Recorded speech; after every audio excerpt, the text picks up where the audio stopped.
देखो मुसीबतें आएंगी, हुजूर की मोहब्बत की बात करना इतना आसान नहीं है कि तुम्हें रोज हलवा पराठा ही मिलते रहे और खा करके आराम करते रहो। फिर तुम्हें बिलाल हबशी को भी याद रखना होगा, खब्बाब इब्न लारत को भी याद रखना होगा, ज़ैद बिन दसना, खुबैब इब्न अदी को याद रखना होगा। ये वो सहाबा हैं जिन्होंने हुजूर की मोहब्बत में सिर्फ जख्म नहीं खाए हैं, आग भी बर्दाश्त की है और इनकी पूरी चमड़ियां गला दी गई थी, उसके बावजूद वो जमे रहे, इस्तिकामत के उस मैदान पर डटे रहे। आपको पता है जब बिलाल हबशी मदीने में थे, हजरत उमर फारूक रज़ियल्लाहु ताला अन्हु उनको बुलाते थे तो क्या कहकर, या सैयदुना बिलाल, ऐ हमारे आका बिलाल आइए, जो अमीरुल मोमिनीन है वक्त के। और वो बिलाल हबशी को आका कहकर पुकारते।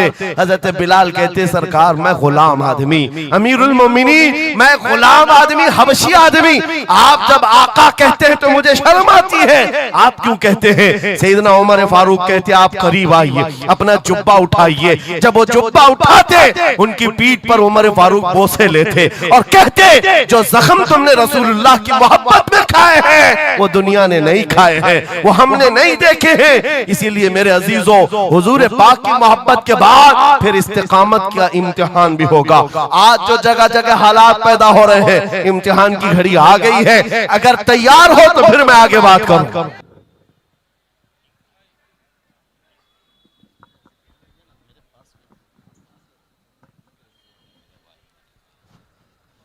मिंबर नूर पर जलवाबार उलमाए ज़वील एहतराम, मशाइख सादात, हाज़रीन अहले सुन्नत व जमात, अस्सलामु अलैकुम व रहमतुल्लाहि व बरकातुहू। अल्हम्दुलिल्लाह, अल्हम्दुलिल्लाहिल हन्नानिल मन्नान, अल्लज़ी खलक़ल इंसान व अल्लमहुल बयान, वस्सलातु वस्सलामु अला रसूलिही सय्यिदिल इंसी वल जान व अला आलिही व अस्हाबिही ज़विल खैरि वल इहसान, अम्मा बअद। फ़अऊज़ु बिल्लाहि मिनश शैतानिर रजीम, बिस्मिल्लाहिर रहमानिर रहीम।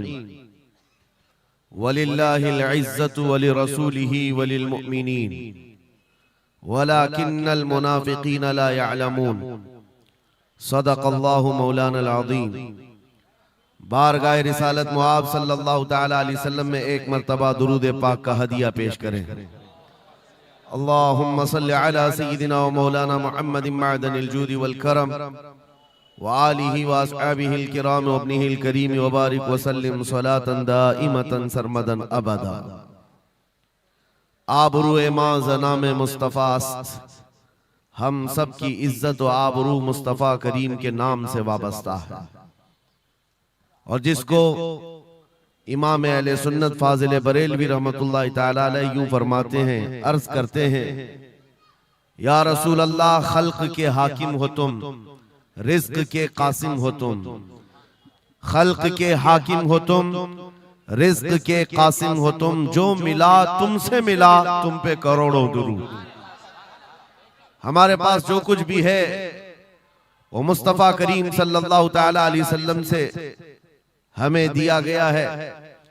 इसी को आला हज़रत यूं भी कहते हैं बारगाह मुस्तफ़ा करीम सल्लल्लाहु तआला अलैहि वसल्लम में, या रसूल अल्लाह, तुम हो हफीज़ो मुगीस, क्या है वो दुश्मन खबीस। तुम हो हफीज़ो मुगीस, क्या है वो दुश्मन खबीस। तुम हो तो फिर खौफ क्या, तुम पे करोड़ों दुरूद। यानी कुल असासा हमारे पास, कुल कायनात हमारे पास जो है ताजदार मदीना की जात है। इसीलिए मेरे अजीजों,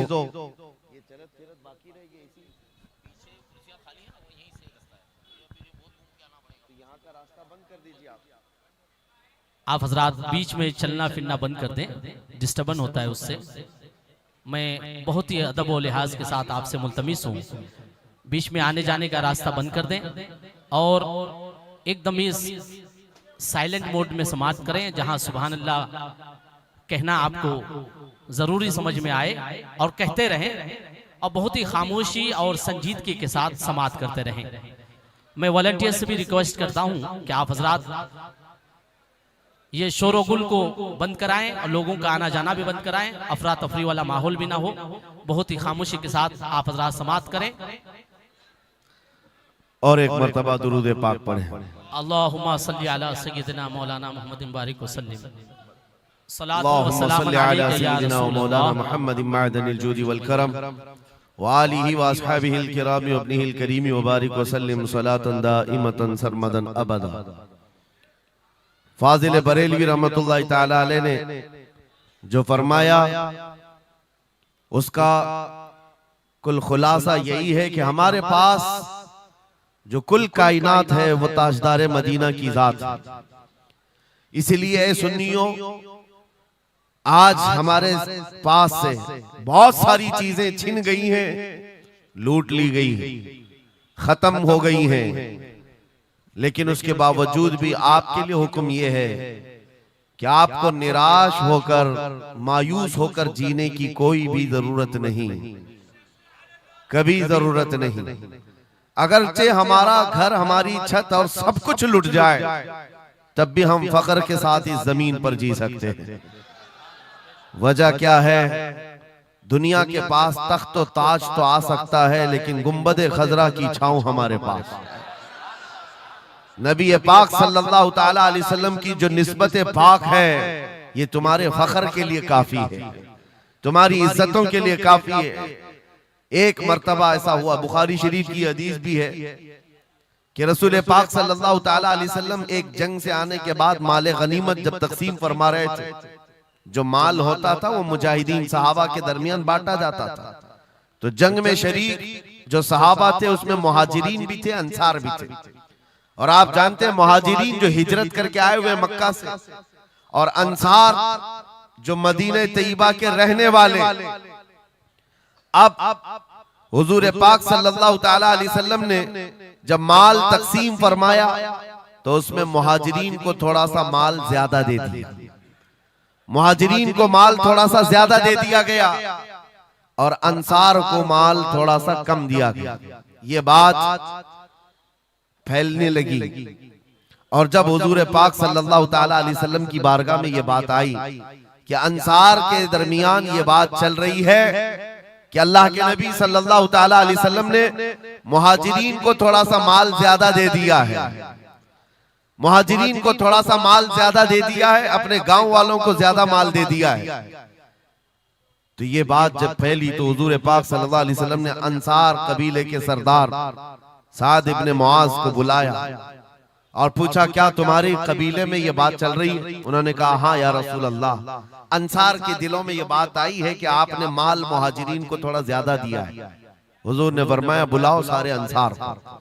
एक जगह बुलाया और उस पर जब सारे अंसार जमा हुए तो पूछा हुजूर ने, क्या तुम्हारे दिलों में ऐसी बात है कि मैंने माल मुहाजिरीन को थोड़ा ज्यादा दे दिया?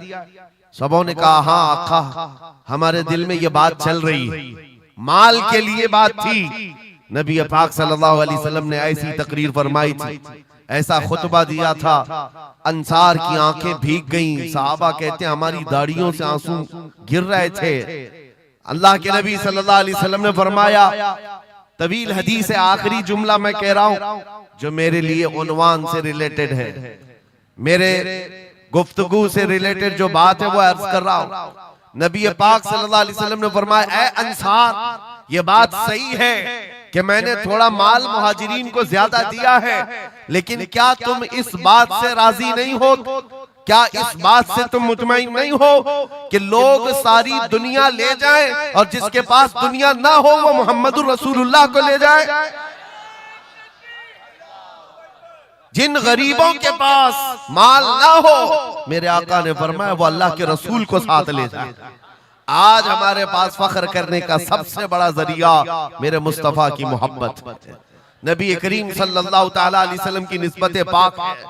इसीलिए आपको हालात के एतबार से कभी कोई ऐसा डिग्रेड करता हो और तुम्हें ऐसा सिखाता हो कि अब तो तुम्हारा फ्यूचर ही नहीं है, तब उससे कहो, कुरान कहता है, वलल आखिरतु खैरुल लक मिनल ऊला। रब फरमाता है महबूब की हर आने वाली घड़ी पिछली घड़ी से ज्यादा बेहतर है। आएगा, अच्छा वक्त भी आएगा, अंधेरे में हम बैठे हैं तो इसका मतलब ये नहीं है कि सुबह होगी ही नहीं, सुबह तो होनी है, उजाला तो आना ही है। लेकिन आप सबको मेरे अजीजों इस दौर में जिस पर जमे रहना है वो क्या है? वो ईमान पर इस्तिकामत है, अपने दीन का सौदा होने नहीं देना, हुजूर पाक की मोहब्बत में कोई कमी आने न देना। मैं तो कहता हूँ उस खच्चर से ज्यादा गैरतमंद कौन हो सकता है जो मदीने तैयबा का है। गधा जिसको आप कह सकते हो या घोड़ा जिसको कह सकते हो, इन दोनों के बीच में एक नस्ल होती है खच्चर की। खच्चर, हुजूर पाक सल्लल्लाहु ताला अलैहि वसल्लम के पास एक खच्चर तोहफे में लाया गया था खैबर की जंग में। हुजूर पाक ने कबूल किया। यहूदियों का इलाका है खैबर, वहां हुजूर पाक सल्लल्लाहु अलैहि वसल्लम की बारगाह में जब ये हदियतन आया, और वो हदिया जिस पर हुजूर ने सवारी की, जिंदगी भर मेरे आका सल्लल्लाहु अलैहि वसल्लम जिस खच्चर पर सवारी करते रहे, ये तोहफे में आया था। जानते हो जिस वक्त ये खच्चर हुजूर की बारगाह में हदियतन पेश किया गया, नबी पाक सल्लल्लाहु ताला अलैहि वसल्लम से वो अपना सर हिला हिला करके बात कर रहा था और हुजूर मुस्कुरा रहे थे। साहबा ने पूछा, आका ये क्या कह रहा है? सुनो तवज्जो, हम उम्मत हैं और हुजूर पाक सल्लल्लाहु ताला अलैहि वसल्लम से मोहब्बत करने की बात करते, अशरफुल मखलूकात जानवर नहीं, लेकिन एक जानवर नबी पाक सल्लल्लाहु अलैहि वसल्लम के दरबार में क्या कह रहा है? हुजूर फरमाते हैं, ये खच्चर मुझसे कह रहा है, आका अब तक मैं एक यहूदी की मिल्कियत में था, मेरा मालिक यहूदी था और उसी के घर में रहता था, वो मुझसे सामान लदवाता था इधर से उधर, लेकिन या रसूल अल्लाह सल्लल्लाहु अलैहि वसल्लम जब कभी वो मेरी पीठ पर बैठना चाहता मैं गिरा देता, मैं बैठने नहीं देता था। खच्चर कह रहा है यहूदी मेरा मालिक था, लेकिन जब भी वो बैठने की कोशिश करता मेरी पीठ पर मैं उसे गिरा देता। हुजूर फरमाते हैं, उससे पूछा ऐसा तू क्यों करता था, ऐसा तू क्यों करता था? सुनो मेरे अजीजों, खच्चर कहता, आका मैं उन खच्चरों की नस्ल में हूं कि मेरे बाप दादाओं की पीठ पर अल्लाह के नबी सवारी किया करते थे, बनी इस्राइल के अंबिया सवारी करते थे, और उनकी नस्ल का मैं आखिरी खच्चर हूं, और सिलसिले अंबिया में आप आखिरी नबी हैं। मुझे मेरी माँ ने ये कहा था कि अपनी पीठ संभाल कर रखना, इस पर ताजदार अंबिया सवारी करे। सुभान अल्लाह, सुभान अल्लाह। खच्चरों को इतना इल्म है, इन कादियानी गधों को इल्म नहीं। खच्चर का अकीदा है कि अल्लाह के नबी आखिरी नबी है, आखिरी रसूल है। मेरे अजीजों, अपनी पीठ को संभाल कर रखा कि कोई और बैठने न पाए, कि अल्लाह के रसूल बैठने वाले हैं। और उसके बाद आपको पता है उस खच्चर पर सवारी सिर्फ रसूलुल्लाह ने फरमाई, और वो खच्चर कितना गैरतमंद था, कितना गैरतमंद था कि उस पीठ पर किसी और आलाइश को और नापाकी को कभी गवारा नहीं किया। और हद तो ये है, हदीसों में मौजूद है, हुजूर पाक सल्लल्लाहु ताला अलैहि वसल्लम की जब वफात हुई तो ये जिंदा रहा, लेकिन जानते हो सिर्फ 3 दिन के बाद बीर गरस एक कुआं है जिसमें छलांग लगाकर ये जान दे दी कि अब इसके बाद कोई नहीं बैठेगा जो रसूलुल्लाह की सवारी है। मेरे आका सल्लल्लाहु ताला अलैहि वसल्लम से निस्बत का एहतराम जानवर इतना करते थे, तुम्हारी निस्बत तो उम्मत की है, तुम्हारी निस्बत उम्मत की है। क्या तुम्हें यह ज़ेब देता है कि जिन आंखों को तुमने संभाल रखा है, मेरे आका का दीदार करना है, तो इन आंखों को गलाजत में कैसे हम डाल सकते हैं, कैसे बेहयाई में डाल सकते हैं? इन हाथों को क्यों नहीं संभाल कर रख सकते कि ये हाथ मेरे आका से मुसाफा करने वाले? अकीदा है कि नहीं है? यकीन है कि नहीं? मेरे आका ने फरमाया क़यामत के दिन मैं मुसाफा करूंगा। हुजूर पाक सल्लल्लाहु ताला अलैहि वसल्लम से जब मुसाफा करने की तमन्ना है तो फिर इस हाथ की कितनी हिफाजत होनी चाहिए। वो खच्चर अपनी पीठ पर किसी और गैर को बर्दाश्त नहीं किया, सिर्फ इसलिए कि ये पीठ मैंने संभाल रखी है अल्लाह के रसूल के लिए। आज हम बच सकते हैं अपने हाथों को, अपने पैरों को, अपनी आंखों को, अपनी जुबान को सिर्फ इसलिए बचा कर रखें कि ये सारी अमानत रसूलुल्लाह की है। क्यों? बरेली से यही तो आवाज आती है, हमारा अपना कुछ नहीं है, दहन में जुबान तुम्हारे लिए। या रसूल अल्लाह, बदन में है जान, और हम आए यहाँ और उठे भी वहां। जब रसूलुल्लाह के लिए जीना है तो मेरे अजीजों, हमें हर शय की हिफाजत भी जरूरी है। कहीं ऐसा ना हो कि हमारी गर्दन में कोई दूसरा पट्टा डालने की कोशिश कर रहे, कभी ना हो कि किसी और की गुलामी का पट्टा हमारी गले में पड़ जाए। नहीं, हम रसूलुल्लाह के जन्नत रसूलुल्लाह। सुभान अल्लाह। दुनिया अगर हमें पहचाने तो बेदम वारसी का वो शेर याद रखो।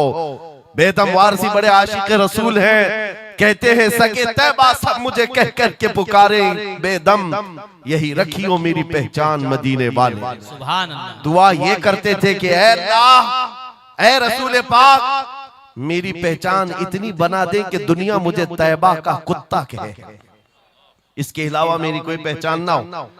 मुझे दुनिया अगर पहचाने तो हुजूर के नाम से पहचाने। अजीजान गिरामी वक़ार, इतनी गैरत तो तुम्हारे अंदर आनी चाहिए कि हुजूर पाक सल्लल्लाहु तआला अलैहि वसल्लम से हमारा नाम जुड़ा हुआ है और हमें हर शय को संभाल कर रखना है। सिर्फ एक बात मैं बता दूं, बहुत सारे नौजवान मोहब्बत करते हैं हमसे, हमें पता है, बेइंतहा मोहब्बत करते हैं। किसी नौजवान को उठाकर मैं कहूं ये ले मेरा अमामा, मैं आज तुझे पहना देता हूं, खुशी से वो लेकर के जाए, जाहिर सी बात है उसके दिल में अगर मेरी मोहब्बत है तो ये अमामा पहन करके निकल जाए। मैं उससे पूछता हूं कि जब ये सर पर अमामा हो तो क्या शराब की दुकान पर खड़े हो सकते हो? क्या किसी आवारा गर्दी में जा सकते हो? सर के अमामे की कदर तुम रखे हुए बार बार दिल में ये ख्याल आएगा कि नहीं, मैं इस लिबास के साथ, इस अमामे के साथ यहाँ खड़ा रहूंगा तो दुनिया क्या सोचेगी? सिर्फ मैं तो एक निकम्मा आदमी, मेरे अमामे को पहनने के बाद तुम्हारा एहसास ये हो सकता है कि मुझे ना शराब के अड्डे पर जाना होगा, ना ताश के पत्तों पर, ना ही आवारा गर्दी में, ना किसी गली कूचे में, बल्कि उसे एहतराम लाजिम होता है। मेरे अजीजों, मेरे अमामे की क्या बात, तुम्हारी गर्दन पर तो रसूलुल्लाह की निस्बत का पट्टा है। जिस जगह पर हो सिर्फ इतना ख्याल आ जाए कि मैं नबी पाक सल्लल्लाहु अलैहि वसल्लम का गुलाम हूं, कल को मेरे बदअमल किरदार से, मेरे किसी बुरे अखलाक से दुनिया हुजूर की तरफ उंगली ना उठाए, नबी पाक सल्लल्लाहु तआला अलैहि वसल्लम की तरफ उंगली ना उठाए। ये आज आपकी जरूरत है मेरे अजीजों। तुम्हारी निस्बतें हुजूर से वाबस्ता है तो तुम्हारा हर अमल दुनिया के सामने आईने की तरह है। जानते हो, जब ईद हो, बकरीद हो के जुलूस ईद मिलाद हो, दुनिया तुम्हें देखती है और पहचानना चाहती है कि कौन है मोहम्मद सल्लल्लाहु अलैहि वसल्लम। तुम अपने अखलाक से सफीर हो, तर्जुमान हो रसूलुल्लाह के, अपने अमाल से हुजूर पाक सल्लल्लाहु अलैहि वसल्लम की तर्जुमानी कर सकते हो और दुनिया हुजूर की तक पहुंचने का तुम जरिया बन सकते हो। आज एक हदीस में आपके सामने रखता हूं, हजरत उमर फारूक का दौर है। एक शख्स मदीने तैयबा में कर्जा लिया था किसी से और कर्ज चुका नहीं पा रहा था, और वो भी सहाबी हैं जिनसे कर्जा लिया है। उन्होंने आकर के मुकद्दमा कर दिया हजरत उमर के पास। तवज्जो से, हजरत उमर ने उस कर्जदार को बुलाया, कर्ज जिसके ऊपर था, बुलाया, कहा कि इनका कर्जा क्यों नहीं अदा करता? कहा मेरे पास कुछ चीज है नहीं, अदा कर दूंगा, मुझे मोहलत चाहिए, टाइम चाहिए। कहा कितना टाइम? बस 2 दिन का वक्त दे दें, मैं जाऊंगा अपने वतन और आकर के मदीने में इनका कर्जा अदा कर दूंगा। लेकिन अब वो पकड़ा गया हुआ आदमी है, इसको छोड़े तो किसकी जमानत पर छोड़े? जाहिर सी बात है, कोर्ट में जब तुम्हारी गिरफ्तारी हो जाए, कचहरी में, कोर्ट में हाजिरी होती है तो कोई ना कोई जामिन होता है जिसकी जमानत पर तुम्हें बेल दी जाती है। हजरत उमर ने पूछा, कोई तुम्हारा जमानत लेने वाला है यहाँ मदीने में? कहा या रसूल अल्लाह, हजरत उमर से, या अमीर अल मोमिनीन, यहाँ पर कोई मेरा ऐसा है नहीं जो जमानत ले सकता है, क्योंकि मैं नया हूं, जमानत कोई लेने वाला है नहीं। कहा फिर कैसे जाएगा, बेल कैसे दी जाएगी? भरे मजमे में से एक सहाबी हजरत अबू दरदा खड़े होते हैं, कहते हैं अमीरुल मोमिनीन, मैं इसकी जमानत लेता हूं, मैं इसकी जमानत लेता हूं। हजरत उमर फारूक ने कहा, अगर ये बंदा 2 दिन के बाद नहीं लौटा तो तुम्हें जेल में रखा जाएगा। जामिन के साथ यही होता है ना। तो उन्होंने कहा मुझे तस्लीम है।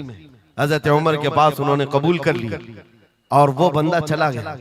3 लोग हैं यहाँ पर, एक कर्ज दिया हुआ आदमी, एक कर्ज लिया हुआ और एक जमानत दिया हुआ। ये तीनों लोग अदालत से रिलेटेड हैं। अभी 2 दिन गुजर गए, हजरत उमर इंतजार कर रहे थे।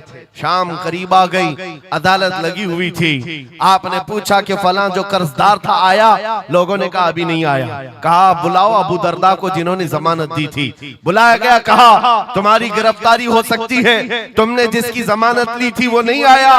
हजरत अबू दरदा कहते मेरा यकीन है वो आएगा, मेरा यकीन है वो आएगा। मगरिब होने से पहले पहले वो बंदा देहात का रहने वाला दौड़ता हुआ आ गया, कर्जा वापस लेकर के आया। हजरत उमर के पास जब उसने रखा कि ये मेरे कर्ज की वापस मैं अमानत लेकर के आया हूं, बुलाएं उस सहाबी को जिनका कर्जा मैंने लिया था। वो सहाबी आए, कहा कि 2 दिन का ये वक्त लिया था और वापस लाकर तुम्हारा कर्जा दे दिया है। उस सहाबी ने कहा अमीरुल मोमिनीन मैं माफ करता हूं, मुझे नहीं चाहिए कर्ज, वापस नहीं चाहिए। अजीब मामला, कहा मैं माफ करता हूं। अब सुनो, हर एक से हजरत उमर ने पूछा, उस देहाती शख्स से पूछा। तीनों की जो बात है वो सबसे ज्यादा इंपॉर्टेंट है आज हमारे लिए। उस कर्जदार से पूछा तू भाग गया था, अपने घर गया था और यहाँ मदीने में कोई तुझे पहचानता नहीं था, गया था तो वापस वहीं से वहीं चला जाता कहीं तो तुझे ढूंढना मुश्किल होता। क्या बात है कि तू वापस लौट करके आया इस कर्जे को अदा करने के लिए?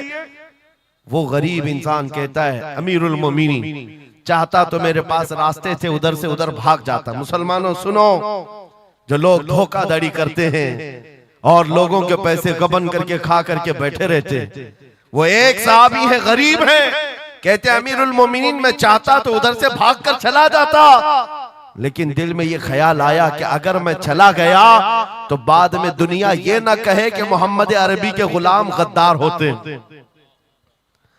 कहीं दुनिया ये ना कहे कि मोहम्मद अरबी के गुलाम धोखेबाज होते हैं। मेरे अमल से मेरे नबी की बारगाह में कोई उंगली ना उठाए, इसलिए मैं वापस आ गया। दूसरे वो सहाबी को हजरत उमर ने पूछा जिन्होंने जमानत दी थी, अबू दरदा तुम तो इसको पहचानते भी नहीं थे, तुमने जमानत क्यों दे दी? क्या यकीन था तुम्हारा कि ये आएगा? हजरत अबू दरदा कहते हैं डर तो सबको था, अजनबी को कौन जमानत देता है, लेकिन या अमीर अल मोमिनीन बात इतनी थी पूरे मजमे में सन्नाटा था, एक अजनबी के लिए जमानत देने वाला कोई नहीं था। मैं सिर्फ इसलिए खड़ा हो गया कि कल को दुनिया ये न कहे मोहम्मद अरबी के गुलामों में मदद करने का जज्बा खत्म हो गया, कोई हुजूर के बारे में ये न कह दे कि इनके गुलामों में रवादारी खत्म हो गई है, लोगों की मदद करने का जज्बा खत्म हो गया। हजरत उमर ने उस सहाबी से पूछा जिन्होंने कर्जा छोड़ दिया, माफ कर दिया, कहा तुम्हारी वजह से तो मुकदमा हुआ था, जब वो कर्ज लेकर वापस आया है तुमने माफ क्यों कर दिया?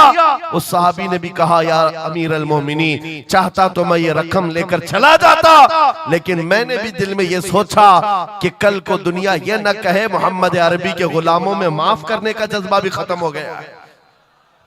तीनों का अमल हुजूर से रिलेटेड है, तीनों का अमल नबी पाक सल्लल्लाहु ताला अलैहि वसल्लम से ताल्लुक रखता है। सुन्नियों क्या आज हमारे हर अमल के साथ हमें ये नहीं सोचना चाहिए दुकान में बैठकर हो सकता है तुम 1 रुपया ज्यादा किसी को डाल दो, 1 रुपये से तुम्हारा कुछ होता नहीं, लेकिन साथ सामने आए हुए आदमी का ईमान बिगड़ न जाए, कहीं तुम्हारा चेहरा, तुम्हारी दाढ़ी, तुम्हारी टोपी, तुम्हारे नाम से वो दिल में ये नफरत ना पाल ले कि मोहम्मद अरबी के गुलाम झूठे होते हैं, नाउज़ बिल्लाह। तुम्हारे अमल से नबी पाक सल्लल्लाहु ताला अलैहि वसल्लम की तरफ उंगलियां उठाई जा सकती। इसलिए होना भी तो इंग्लैंड की बात है, माजी करीब की बात है, बस में एक कंडक्टर ने एक नौजवान को ½ पाउंड जो पेनी होती है वहां पर ½ पाउंड ज्यादा दे दिया था, टिकट पैसे लेकर के वापस जो चेंज देना था ½ पाउंड ज्यादा दे दिया था।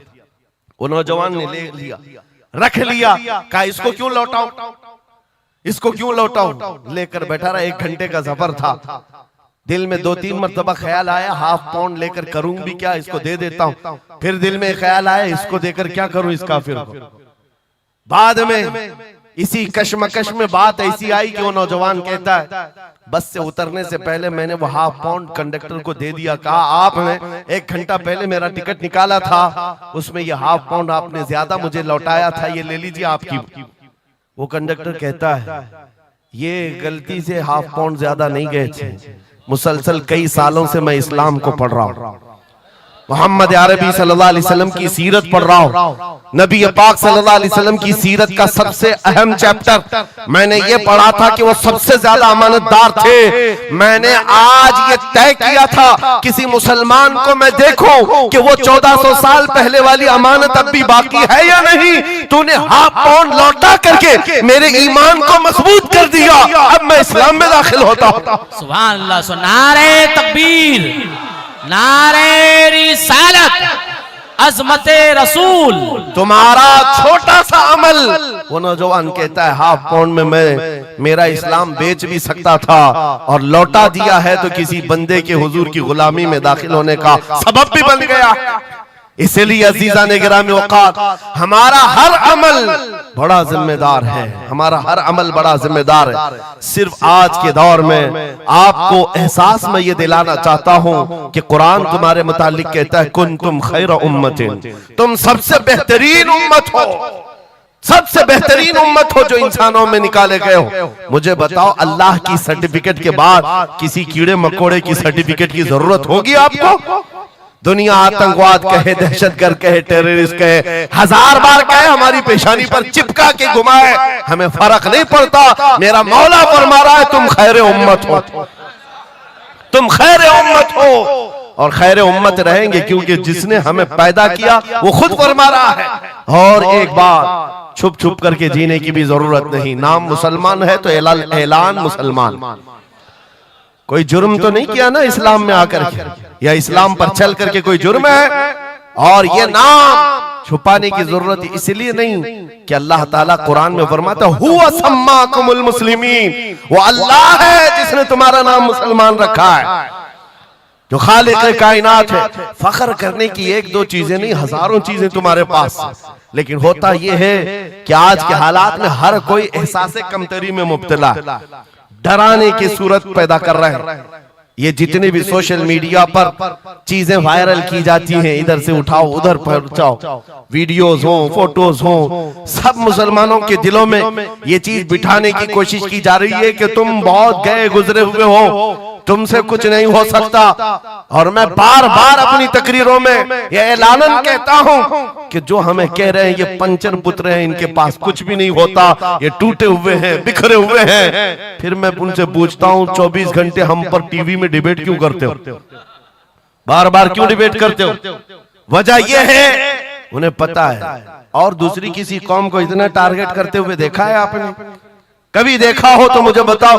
हजारों कौमें और भी जीती हैं, लेकिन इलेक्शन में हमारा ही नाम, टीवी पर मीडिया पर हमारा ही नाम, दाढ़ी हो, टोपी हो, मस्जिद हो, मेहराब हो, बुर्का हो, मस्जिद हो, यही सारी चीजें। क्यों? इसलिए कि आपको ये एहसास दिलाना है। तुम कह रहे हो हमारे पास कुछ नहीं, दुनिया कहती है नहीं बहुत कुछ है तुम्हारे पास, बहुत कुछ है तुम्हारे पास। और वो बहुत कुछ क्या है जिसको 100 साल पहले अंग्रेज कहता था ये फाका कश मौत से डरता नहीं, जरा रूहे मोहम्मदी इसके बदन से निकाल दो। हाँ, इकबाल ने कहा था, अंग्रेजों का ये नारा था, रूहे मोहम्मदी इनके पास है। हुजूर से मोहब्बत और उनके साथ वफादारी का जो जज्बा है ये बहुत ही मजबूत है, बहुत मजबूत है। और मैं अपनी तकरीरों में पूरा फोकस इसी बात पर करता हूं कि किसी की क्षमा अगर मध्यम हो रही हो, लौ कम हो गई हो, हम उसको और भड़का दें, ताकि इश्क रसूल की आग जब जलती है, आला हज़रत फरमाते हैं ऐ इश्क तेरे सदके जलने से छुटे सस्ते, वो आग लगाई है जो आग बुझा देगी, जो आग बुझा देगी वो आग लगाई है। इसलिए ऐ सुन्नियों, इस दौर में फख्र के साथ ही जीना है। जो चीज तुम्हारे पास है, मैं बार बार एक चीज पूछता हूं, क्या आपको अगर दुनिया हुजूर का गुलाम कहे तो कोई एतराज है? बुरा लगेगा आपको? नहीं, बल्कि हमारी जिंदगी की मेराज है। हुजूर का गुलाम कहकर पुकारे कोई हमको, हमारे लिए मेराज है। जब तुम्हारा यह अकीदा है कि मुझे उनकी गुलामी पर कोई पुकारे, मुझे कोई बुरा नहीं लगता, बल्कि मेरी जिंदगी की ख्वाहिश है, तो ऐ अजीजों खुल कर के गुलामी क्यों नहीं करते? जब हैं उनके गुलाम तो खुलकर गुलामी करो। ये दाढ़ियां छुपा करके, टोपियां छुपा कर और कॉमन बनने के चक्कर में, सेकुलर बनने के चक्कर में मुनाफिकत का दरवाजा क्यों खटखटाते? हैं अगर नबी पाक सल्लल्लाहु अलैहि वसल्लम के, तो पूरे वफादार उन्हीं के बनकर रहो। आओ मैं दो चंद मिसालें आपके सामने रखना चाहता हूं सहाबा इकराम रिज़वानुल्लाह ताला अलैहिम अजमाइन की, जो फर्स्ट प्रायोरिटी थी, सबसे पहला दर्जा किस बात के लिए रखते थे, जिसकी वजह से रब तबारक व तआला ने उनको औजे सुरैया पर पहुंचाया है, जिसके लिए शायर कहता है, एक अरब ने आदमी का बोल बाला कर दिया, खाक के जर्रों को हमदोशे सुरैया कर दिया, खुद न थे जो राह पर औरों के हादी बन गए, क्या नजर थी जिसने मुर्दों को मसीहा कर दिया। वो सहाबा की जात आपको बताता हूं। अनस बिन नुज़ैर एक सहाबी, हुजूर उनके घर पर अक्सर जाया करते थे। दोपहर का वक्त था, नबी पाक सल्लल्लाहु अलैहि वसल्लम अनस बिन नुज़ैर के घर पर आए हुए। ये वो सहाबी है, जवान सहाबी, और उनकी बीवी थी, और ये बात भी बड़ी मशहूर है कि वो अपनी बीवी से हद दर्जे मोहब्बत करते थे और इश्क करते थे। जाहिर सी बात है, अपनी बीवी से करते थे, बहुत मोहब्बत करते थे। नबी पाक सल्लल्लाहु अलैहि वसल्लम उनके घर तशरीफ ले गए। थोड़ी देर में एक कासिद आया, खत लेकर के, मक्का वालों की तरफ से कोई खत था। किसी ने हुजूर पाक सल्लल्लाहु अलैहि वसल्लम को खत भेजा। हुजूर ने खत लिया, अनस बिन नुज़ैर से कहा पढ़ो। अनस बिन नुज़ैर ने खत पढ़ करके सुनाया कि मक्का वाले जंगों की तैयारियां कर रहे हैं, फलां जगह से फलां कबीला आ रहा है, ऐसी ऐसी तैयारियां। खत में ये अहम मामलात लिखे गए थे, सीक्रेट थे। हुजूर पाक सल्लल्लाहु अलैहि वसल्लम ने खत को बंद करवाया। अनस बिन नुज़ैर से कहा, तवज्जो, फर्स्ट प्रायोरिटी क्या होती है। अनस बिन नुज़ैर से कहा, ये मेरा राज है जिसकी हिफाजत तुम्हारे लिए जरूरी, तुम्हारे अलावा किसी को ये खत की खबर नहीं होनी चाहिए। बस नबी पाक ने फरमा दिया तो फरमाया। सहाबा का अब अमल क्या है। हुजूर उनके घर से उठ करके बाहर जा रहे, तशरीफ ले गए। थोड़ी देर में बीवी अंदर से आई, महबूबा थी, इश्क करते थे, मोहब्बत करते थे अपनी बीवी से। आई, कहा अनस बिन नुज़ैर से, कहा कि अल्लाह के रसूल आए थे, घर में क्या बातें चल रही थी। अनस बिन नुज़ैर ने कहा, मेरी मोहब्बत अपनी जगह पर, रसूलुल्लाह की इज्जत का मकाम और इस राज की बात में तुम्हें मैं शरीक नहीं कर सकता, मैं नहीं बता सकता। हद दर्जे इश्क करते, मोहब्बत करते उस बीवी को कहा कि नहीं, ये बात रसूलुल्लाह की अमानत है। बीवी ने हंसते हुए कहा अनस बिन नुज़ैर से, कहा अनस क्या छुपाते हो, मैंने सब सुन लिया है। मक्का वाले जंगों की तैयारियां कर रहे, फलां कबीला फलां जगह, खत मैंने पूरा सुन लिया। इतना कहना था बीवी का। अनस बिन नुज़ैर खड़े हो गए और सीधे गर्दन पकड़ ली अपनी बीवी की, जिसको मोहब्बत करते, गर्दन पकड़ ली। कहा मैं इस गर्दन को उस वक्त तक नहीं छोड़ूंगा जब तक रसूलुल्लाह का फैसला ना आ जाए, कहीं मैं मुजरिम ना हो जाऊं कि रसूलुल्लाह के राज को इफ्शा करने के जुर्म में मैं अजाब में मुब्तला ना हो जाऊं। गर्दन पकड़ करके ही चले आए, बारगाह मुस्तफा में आए। कहा या रसूल अल्लाह, मुझे माफ कर दें, मैंने आपके राज की हिफाजत की, लेकिन मेरी ये औरत घर के अंदर से सुन चुकी थी, मैं गर्दन पकड़ा हूं। आका अगर आप फरमा दें तो मैं खत्म कर दूं, इस राज को यही खत्म कर, जिससे हद दर्जे मोहब्बत करते थे उस बीवी के बारे में। मेरे आका ने फरमाया अनस बिन नुज़ैर से गर्दन छोड़ दो, वो मेरी सहाबिया। जैसे राज तुम्हारे पास महफूज है, वैसी राज उसके पास भी महफूज है। तब उन्होंने गर्दन हटा दी और अपनी बीवी से कहा, जो कुछ भी मैंने किया है इसका बुरा ना मानना, तुझसे जो इश्क मोहब्बत है वो और है, रसूलुल्लाह से जो अजमत और उनकी इज्जत जो मेरे दिल में है वो और है। इन दोनों के दरमियान कोई कंपैरिजन नहीं है, कोई मुआजना नहीं हो सकता। नबी पाक सल्लल्लाहु ताला अलैहि वसल्लम के सिलसिले में जो फर्स्ट प्रायोरिटी थी सहाबा की, इसी के मुताल्लिक कुरान कहता है अल्लाह ही के लिए इज्जत है, रसूल के लिए इज्जत है और इन मोमिनीन के लिए इज्जत है जिन्होंने फर्स्ट प्रायोरिटी दी है। आपको एक बात बता दूं, एक हबशी रंग के सहाबी, काले रंग के सहाबी हुजूर पाक सल्लल्लाहु अलैहि वसल्लम के पास आए, का शादी करना, लड़की कोई देता नहीं है, चेहरा रंग काला, नाक चौड़ी। नबी पाक सल्लल्लाहु अलैहि वसल्लम ने फरमाया मैं तेरी शादी कराता हूं। अंसार सहाबा में से एक सहाबी के घर भेजा इनको पैगाम दे करके, और उनकी बेटी मदीने की सबसे खूबसूरत औरत, सबसे खूबसूरत लड़की है, और इस काले रंग के सहाबी से कहा जा उस घर पर, ये इम्तिहान के दौर है मेरे अजीज, इम्तिहान के दौर है। हुजूर ने फरमाया जाकर कहना कि मैंने भेजा है तुम्हारी बेटी से निकाह के लिए। ये काले रंग के सहाबी थे। आए उस सहाबी के घर अंसारी के मियां बीवी बैठे हुए थे, बेटी अंदर थी। इनको आते ही पूछा कि क्या बात है, किस लिए आए? कहा सुना है आपके घर में जवान बेटी है, मैं निकाह का पैगाम लेकर आया। सादी सी बात, सीधी सी बात। उन्होंने ऊपर से नीचे देखा, उनकी लड़की, उनकी बेटी मदीने की हसीन तरीन खूबसूरत लड़की है और निकाह का पैगाम लेकर के आने वाला हबशी रंग का है।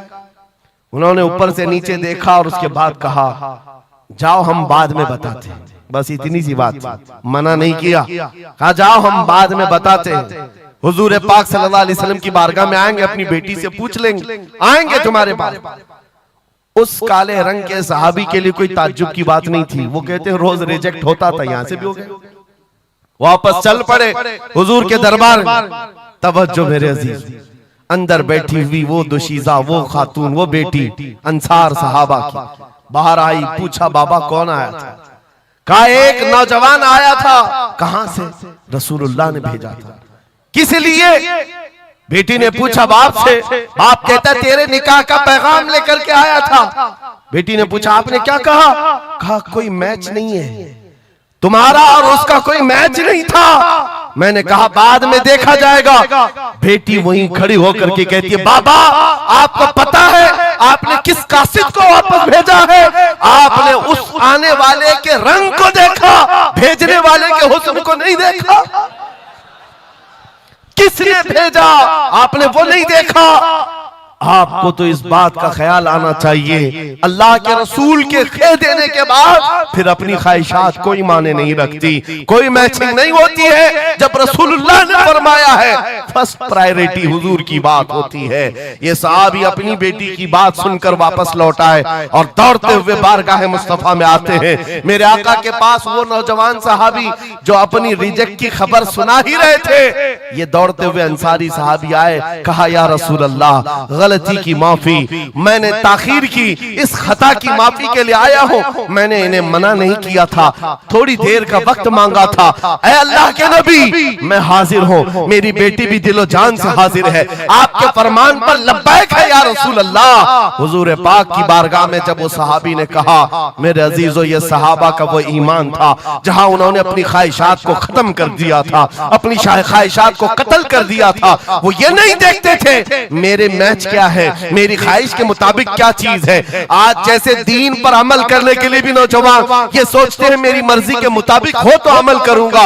नहीं, हम यहाँ पर जीने के लिए आए हैं, अपनी मर्जी से जीने के लिए नहीं आए, रसूलुल्लाह की मर्जी से जीने के लिए आए हैं। ताजु शरिया ने जिसके मुतालिक कहा था जिंदगी ये नहीं है किसी की किसी के लिए, जिंदगी है नबी की नबी के लिए। ना समझ मरते हैं जिंदगी के लिए, जीना मरना है सब कुछ नबी के लिए। सुभान अल्लाह। अल्लाह नारे तकबीर, नारे रिसालत, नारे हैदरी, उलमाए अहले सुन्नत हजरत अल्लामा मुफ्ती सलमान अजहरी साहब। सुभान अल्लाह सुभान अल्लाह। मेरे अजीजों उन सहाबा ने फर्स्ट प्रायोरिटी जो दी है वो गैरत के साथ जिया करते थे कि हुजूर की बात है तो फिर सबसे पहली बात। जब हम ये सारी चीजों की तरफ आगे बढ़े अल्लाह करीम इज्जतें फिर नवाजेगा, इज्जतें वापस आई। उनके जो हम गुलाम थे खल्क के पेशवा रहे, उनसे फिरे जहां फिरा फिर आई कमी वकार में। जो इज्जत में कमी आई है ये डोर के टूटने से आई है, या डोर के कमजोर होने से आई है। पूरी दुनिया आज एड़ी चोटी का जोर सिर्फ इस बात पर लगाती है, इस बात पर लगाती है कि तुम हुजूर पाक की मोहब्बत की बात ना करो, बाकी कोई बात करना करो। आपको पता है नमाजों की तबलीग करने वाले चिल्ले छट्टियां और भी दीगर बहुत सारे लोग मौजूद हैं। छठी शरीफ तो सरकार गरीब नवाज की मैंने साथ में कह दिया, लेकिन नमाजों की सिर्फ अमल की तबलीग करने वाली बड़ी बड़ी जमातें हैं, उनसे ना गवर्नमेंट को कोई खतरा है ना इजराइल को खतरा। हाँ आप देख लेना, मालूम कर लेना मेरी इस बात। इजराइल जैसा कट्टर दुश्मन इस्लाम वो तक कुछ तंजीमों को कहता है ये सेफ तंजीम है, मुसलमानों में सेफ तंजीम है। कौन सी? जो सिर्फ नमाज रोजे की बात करती है और कुछ नहीं करती बस। हाँ डेंजर तंजीम वो है जो लब्बैक या रसूल अल्लाह कहती है। क्यों?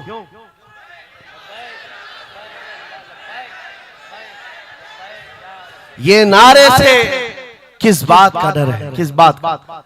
दुनिया आज ये कह रही हुजूर पाक सल्लल्लाहु अलैहि वसल्लम की तरफ दोबारा पलट आने वाला, उनको पता है मेरे अजीजों, नमाज नमाज, रोजा रोजा, हज हज, ज़कात ज़कात, ये अमाल ठीक है, हम इसके मुनकिर नहीं है, हम भी अमल करेंगे। लेकिन जो कौम हुजूर की मोहब्बत की बात करती है, दुनिया को इस बात का खौफ है कि इन जमातों को अगर ये मोहब्बत वापस मिल गई तो फिर ये आम जवान नहीं रह जाता, फिर इनमें कोई खालिद बिन वलीद खड़ा हो जाता है, फिर इनके दरमियान सलाहुद्दीन अय्यूबी आ जाता है।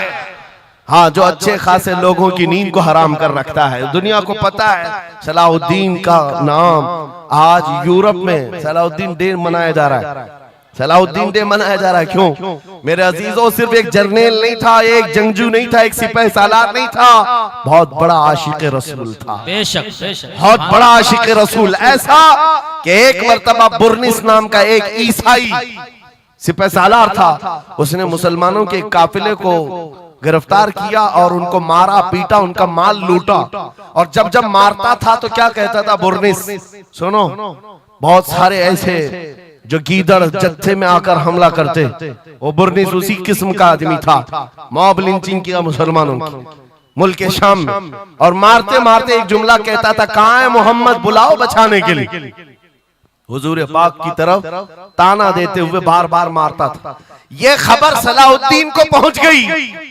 सलाहुद्दीन के पास आकर लोगों ने बताया कि मुसलमानों के काफिले को लूटा गया, मारा गया। लूट मार तो हर जगह चलती थी, लेकिन मारने वाला बार बार कह रहा था, बुला मोहम्मद को।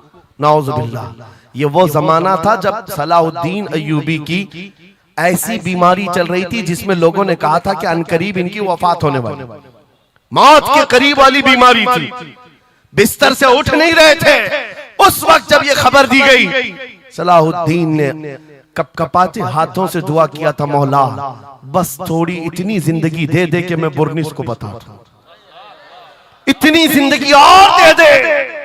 और उसके बाद 2.5 साल का अरसा गुजरा, बिस्तर से उठे, सही भी हुए, वाक़ा हुआ, फौजें इधर से उधर फैलाई, और फिर आपको पता है तारीख में मौजूद है, वो वक्त आ ही गया, बुर्निस गिरफ्तार हुआ, सलाहुद्दीन अय्यूबी की फौज के नरगे में आ ही गया। क्योंकि तारीख बताती है बकरे की अम्मा कब तक खैर मनाएगी, एक दिन तो बकरीद आती ही है। सलाहुद्दीन के बाद जब वो कैदी गिरफ्तार होकर आया, सलाहुद्दीन की एक बात बहुत मशहूर थी, वो बड़े बड़े कैदियों को आजाद करने में मशहूर थे, बड़े बड़े जर्नेलों को, सिपाहियों को आजाद करते थे।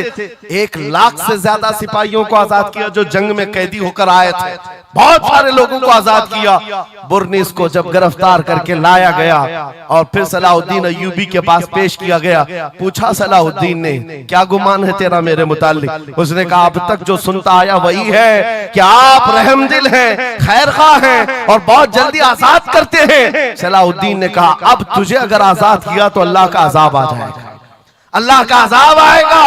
और उसके बाद तलवार उठाई, उसकी गर्दन पर रखा।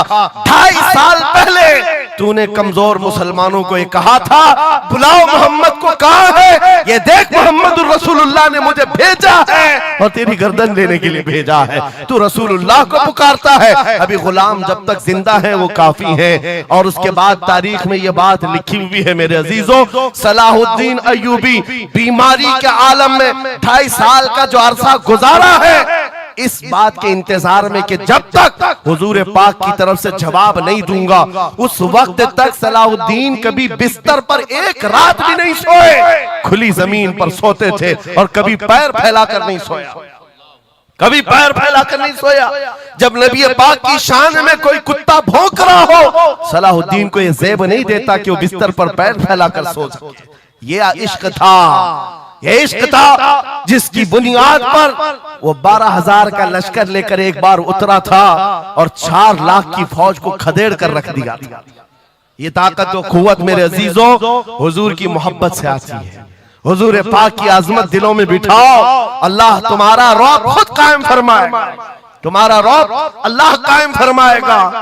लोगों को ये लगता है कि तंजीमें बनाना चाहिए, लोगों को ये लगता है कि फौज बनानी चाहिए। मैं कभी इस बात की बात नहीं किया, इसीलिए डरते नहीं, हम कोई सीक्रेट मीटिंग भी नहीं करते। आज लोग हमारी जासूसी में इतने पेश है, बहुत इधर की खबर उठाओ, उधर की खबर ले जाओ, हर चीज कर लो मियां। हम छुप करके कोई बात करें तो तुम्हारे पास लगे, हम जो बात करते हैं खुले मैदान में करते हैं। उसकी वजह यह है कि हम वो जामे इश्क़े मोहम्मद अपने जवानों को पहनाना चाहते हैं, जिसे पहनने के बाद गली कूचों से भी गुजरे तो कई कीड़ों की यूं ही मौत होता है। कोई लड़ने भिड़ने की बात मैं नहीं कर रहा, जामे इश्क़े रसूल पहन करके निकलो। इसलिए कि आप देखो आज के मजमे में, अभी मैं एक नारा लगाऊंगा, जवाब आप खुद ही देंगे। इश्क मोहब्बत, इश्क मोहब्बत।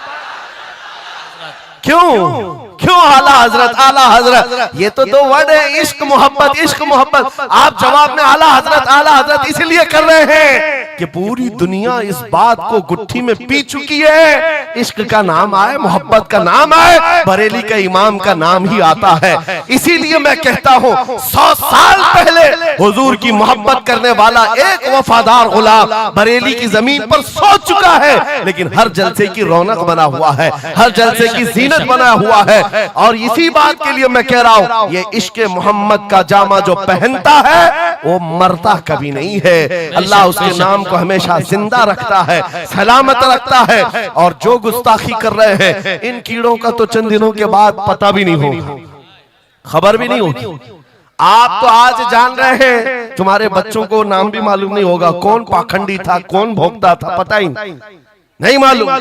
एक बहुत लंबी लिस्ट है गुस्ताखों की, 1400 साल से, सब पता है, याद रखा है आपने? किसी का नाम याद है? कितने गुस्ताख आए, कितने भोंकते रहे? नहीं, आए और चले गए, मौसम के साथ आते, मौसम के साथ जाते। लेकिन 800 साल पहले जो आशिक रसूल पुकार रहा था, शरफुद्दीन बूसीरी, उसका कसीदा बुर्दा हर एक को याद। बेशक बेशक सुना है कि नहीं सुना है? मौला या सल्ली व सल्लिम दाइमन अबदा अला हबीबिका खैरिल खल्क़ि कुल्लिहिम। जुबान तुम्हें आती नहीं अरबी, लेकिन फिर भी ये जुमले आते हैं। क्यों? हुजूर के इश्क में बोले हुए जुमले।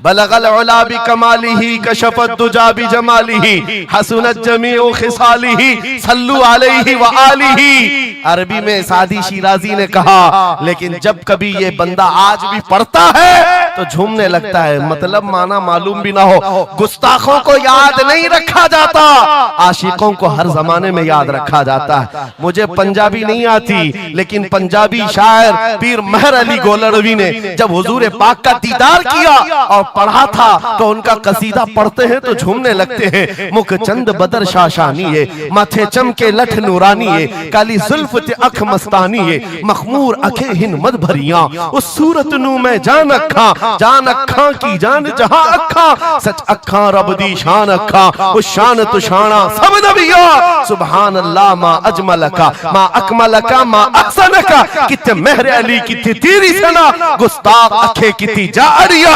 और इसी की तर्जुमानी बरेली के इमाम ने किया था कि वो कमाल हुस्न हुजूर है कि गुमान नक्श जहां नहीं, यही फूल खार से दूर है, यही शम्मा है कि धुआं नहीं। सुभान नारे तकबीर, नारे रिसालत, नारे हैदरी। सुभान मेरे अजीजों, इज्जत रसूलुल्लाह के कदमों से वाबस्ता है, ये मैं आपको बता रहा हूँ। ये तो दुनिया की बात है, ये दुनिया की बात। आज मैं आपके दरमियान यहाँ से खिताब कर रहा हूँ। मुझे ये जब आपकी कमेटी वाले हजरात आए थे, मुझे पहले तो जगह का इल्म नहीं था, लेकिन जब बताया गया तो मैं हैरत में था। इधर ही करीब में कमिश्नर हाउस भी है, हाँ यहीं सामने आकर के हमें खिताब करना है, कोई बात नहीं। आज यहाँ से लेकर बंगाल की खाड़ियों, गुजरात से लेकर कश्मीर तक, हर जगह तकरीबन 22 स्टेट में मैं जाकर देखकर आ रहा हूँ। पिछले 200 जलसों से खिताब कर, हर जगह का डीएनए मुसलमानों का एक ही है। हुजूर का नाम लो, हुजूर का नाम लो, तो फिर ये इनके अंदर जो हलचल है, ये मोहब्बत है, ये बेदार होती है। अजीज़ान गिरामी वक़ार, ये डीएनए पूरी जगह का एक ही है। हुजूर की बात। इसीलिए मैं कहता हूँ मुझे दुनिया आज पहचानती है तो इसलिए नहीं कि किसी सियासी पार्टी का नेता है, इसलिए पहचानती है कि हुजूर की इज्जत पर बात आए तो ये जवाब देता है। जब तक दिखे न थे तो कोई पूछता न था, या रसूल अल्लाह तुमने खरीद कर हमें अनमोल कर दिया।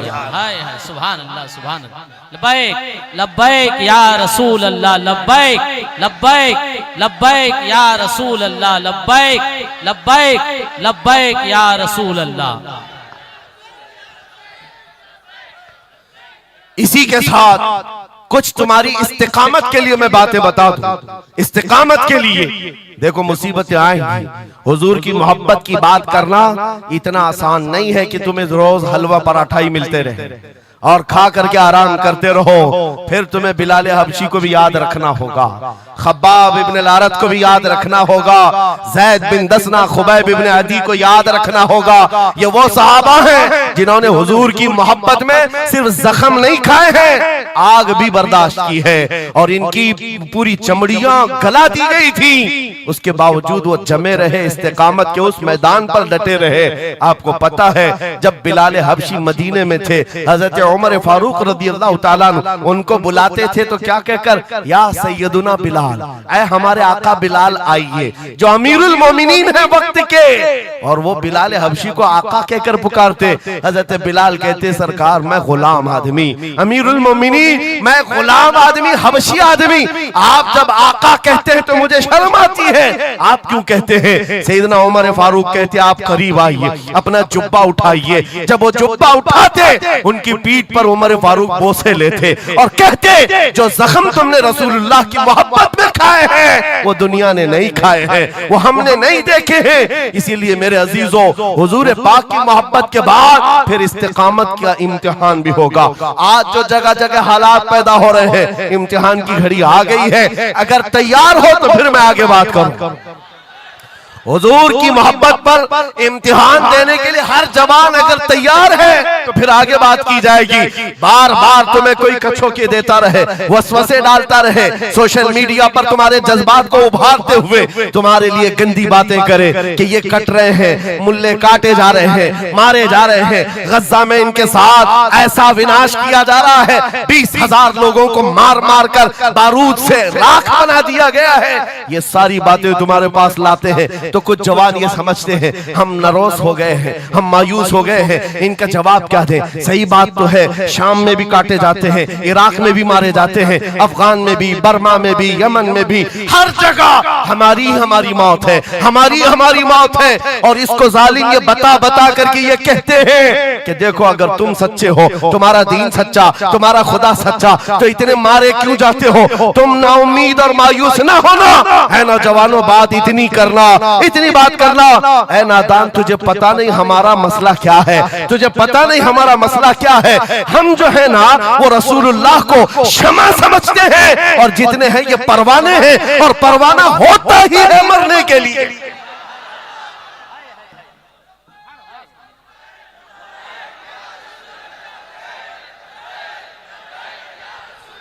परवाने को देखा है आपने? परवाने को देखा है? वो छोटे छोटे पतंगे जो शमा के इर्द गिर्द घूमते हैं और अपनी जान देकर चले जाते। जब तक परवाना मरता नहीं, जाता नहीं है वहां से, वो शमा के सामने जान देकर जाता। और परवाना जो लफ्ज है ना, उसी को कहा जाता है जो जान देने तक के वहां घूमता रहता, जान जाने तक। इसीलिए मुफ्ती आजम हिंद ने कहा था या रसूल अल्लाह तू शम्म रिसालत है, आलम तेरा परवार, तू माह नबूवत है, जलवे जानाना। या रसूल अल्लाह अभी वो उम्मी फिदा। इसलिए ऐ नौजवानों, अगर हमारी मौत होती है तो वैसे भी किसी हॉस्पिटल में हो जाए या किसी घर में होगी तो एक न एक दिन तो आना है मलकुल मौत को हमारे घर, और उसके बाद ये सांसों की माला टूट जाएगी। जब मरना ही है, इस दुनिया से जाना ही है, तो क्यों ना नामे मुस्तफा बुलंद करके जाए, हुजूर की गुलामी में जीकर क्यों ना जाएं। इसलिए कि हमें पता है हम यहाँ से जाएंगे तो कब्र में किसी का बाप नहीं आता, आमिना का लाल तशरीफ लाता है, रसूल पाक तशरीफ लाते हैं। और कयामत के दिन भी कोई नेता, कोई सरकार, कोई बड़ा सा बड़ा आदमी तुम्हारी सिफारिश के लिए तैयार नहीं। हमारी माँ छोड़ देगी, क़यामत का हाल ये, माँ अपने बच्चे से भागती रहेगी। यौम यफिर्रुल मर्उ मिन अबीही व उम्मिही व अखी, कुरान तीनों बातें कर रहा है। यौम यफिर्रुल मर्उ मिन अखी, भाई अपने भाई से भाग रहा होगा, माँ अपने बेटे से दामन छुड़ा रही होगी, बाप भी दूर जा रहा होगा। वो क़यामत का मंजर, उस वक्त मेरे आका फरमाते हैं क़यामत के मैदान में मेरे कंधे पर चादर होगी और ये गिर रही होगी, मैं उसको संभाल रहा हूँगा, एक हाथ से चादर संभाल रहा हूँगा, दूसरे हाथ से अपने उम्मतियों को पकड़ पकड़ कर जन्नत में ले जा रहा हूँ। जो न भूला हम गरीबों को रजा, याद उसकी अपनी आदत कीजिए। जो न भूला हम गरीबों को रजा, हम बात यूं ही नहीं करते, जिससे हमारा सामना होना है, जिसके दरबार में हमें पेश होना है, इसी को आला हजरत ने क्या कहा, जब तुम्हें हुजूर के पास जाना ही है, सिफारिश उनकी करवानी ही है, उनके साथ जन्नत जाने की बात करते ही हो, तो फिर इधर उधर की बात क्यों, आज ले उनकी पनाह, आज ले उनकी पनाह, आज मदद मांग उनसे, कल न मानेंगे क़यामत में अगर मान गया। उन्हें जाना, उन्हें माना, न रखा गैर से काम, लिल्लाहिल हम्द, मैं दुनिया से मुसलमान गया। लोग पूछते हैं अगला जमाना क्या होगा, भविष्यवाणी के लिए लोग ज्योतिषियों के पास जाते होंगे, हम भविष्यवाणी करते नहीं हैं, लेकिन हुजूर ने जो फरमाया उसके लिए हम अटल हैं। जमीन ऊपर जा सकती है, आसमान नीचे आ सकता है, मेरे नबी का कौल झूठा नहीं हो सकता, मेरे नबी का फरमान गलत नहीं हो सकता। वो मुखबिर सादिक सल्लल्लाहु अलैहि वसल्लम ने फरमाया क़यामत के करीब वो जमाना आएगा, क़यामत उस वक्त तक नहीं आएगी जब तक पूरे रुए जमीन पर हर जगह ला इलाहा इल्लल्लाह का नारा ना हो जाए, हर जगह होगा। और कुरान भी यही कहता है, वलो करिहल काफिरून, अगरचे काफिरों को ये बात पसंद नहीं आती, वलो करिहल मुशरिकून, मुशरिकों को अगरचे ये बात पसंद नहीं आती हो, लेकिन ये होकर रहेगा, मेरे से होकर रहेगा। हर जगह से ला इलाहा इल्लल्लाह का नारा होगा, हर कोई साहिब ईमान होगा, वो इमाम मेहदी का दौर होगा, वो इमाम मेहदी का दौर होगा। हमारी ये बातें कुछ लोगों को कड़वी लगती है, तो क्या करें, 1400 साल से कुरान हमें बता रहा है। और हम जो बात कर रहे हैं ये 100% यकीन के साथ कह रहे हैं, चिट्ठी वाले बाबा नहीं हम, हाँ माइंड प्रोग्रामिंग वाले, माइंड रीडिंग वाले नहीं हैं, हम रसूलुल्लाह की बातें तुम्हारे तक पहुंचाने वाले। तुम्हारी चिट्ठी गलत हो सकती है, मदीने की खबर कभी नहीं झूठी हो सकती, कभी नहीं। हालात अगर आज बिगड़े हैं तो कोई बात नहीं, कुछ देर की खामोशी है, फिर शोर आएगा। आज कुत्तों का वक्त है, कल हमारा दौर आए। यकीन है ना इंशाअल्लाह, यकीन है तो फिर आओ हुजूर के दरबार में, वहां पर हम पहुंच जाते हैं। लोग हमसे पूछते हैं कहां तक ले जाना चाहते हो, दुनिया बहुत आगे बढ़ गई है, आज पेट्रोल मिसाइल बन चुके हैं, लोग चांद पर जा चुके हैं और सूरज पर कमंदे डालकर उससे इलेक्ट्रिक हासिल कर रहे हैं, बहुत तरक्की हो चुकी है। मैं कहता हूं, मैं अपने जवानों को कहता हूं, हम बहुत आगे नहीं जाना चाहते, हम पीछे जाना चाहते हैं, पीछे जाना चाहते हैं। लोगों ने पूछा कहां तक जाना चाहते हैं, मैं अपनी कौम को वहां तक पीछे ले जाना चाहता हूं जहां से खालिद बिन वलीद की तलवार की झनकार सुनाई देने लगे। और पीछे जाओ, इतना पीछे के हैदर कर्रार की गरजती हुई आवाज सुनाई देने लगे। और पीछे जाओ, इतना कि उमर इब्ने खत्ताब की अदालत का मंजर नजर आने लग जाए। और पीछे जाओ, इतना कि सिद्दीक अकबर का हक को और उनका बयान सुनाई देने लग जाए। इतना पीछे चले जाओ कि मस्जिद नबवी में पहुंच जाओ, अपने कानों से रसूलुल्लाह की आवाज आने लग जाए।